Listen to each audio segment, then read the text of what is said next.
नमस्ते, मेरो नाम सुनिल राई र म हजुरहरूलाई आज लगइन कसरी गरिनेछ भन्ने कुरा तपाईँलाई म जानकारी दिनेछु।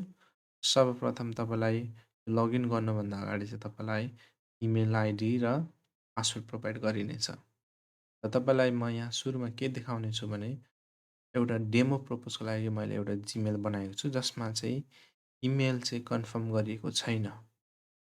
जब तपाईँलाई प्रोभाइड गरिनेछ इमेल र पासवर्ड त्यतिखेर तपाईँले आफ्नो जिमेलमा लगइन गरेर र त्यो इनबक्स ओपन गरेर तपाईँले भेरिफाई गर्नुपर्ने हुन्छ। त्यसको लागि म तपाईँलाई एउटा डेमो पर्पज देखाउने छु जसमा चाहिँ यो जिमेल आइडी छ र म एउटा पासवर्ड लगाउन ट्राई गर्नेछु जुन चाहिँ करेक्ट हुनेछ तर लगइन हुने छैन। त्यसको लागि तपाईँले आफ्नो पासवर्ड करेक्ट पासवर्ड लगाएर साइन इनमा क्लिक गर्नुपर्ने हुन्छ। साइन इनमा तपाईँले क्लिक गर्दाखेरि इमेल नट कन्फर्म भनेर लेखिनेछ।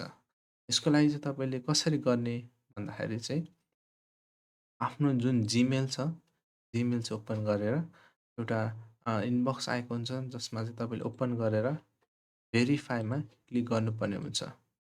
भेरिफाईमा क्लिक गरिसकेपछि तपाईँलाई अटोमेटिकली यो जुन जिमेल छ आफै कन्फर्म हुनेछ। म यहाँ गएर क्लिक गर्नेछु। क्लिक गरिसकेपछि यु हेभ सक्सेसफुली कन्फर्म भनेर देखाउनेछ। र पहिलोपटकमा हामीले पहिलोचोटि ट्राई गर्दाखेरि चाहिँ हामीले लगइन गर्न फेल भएको थियो।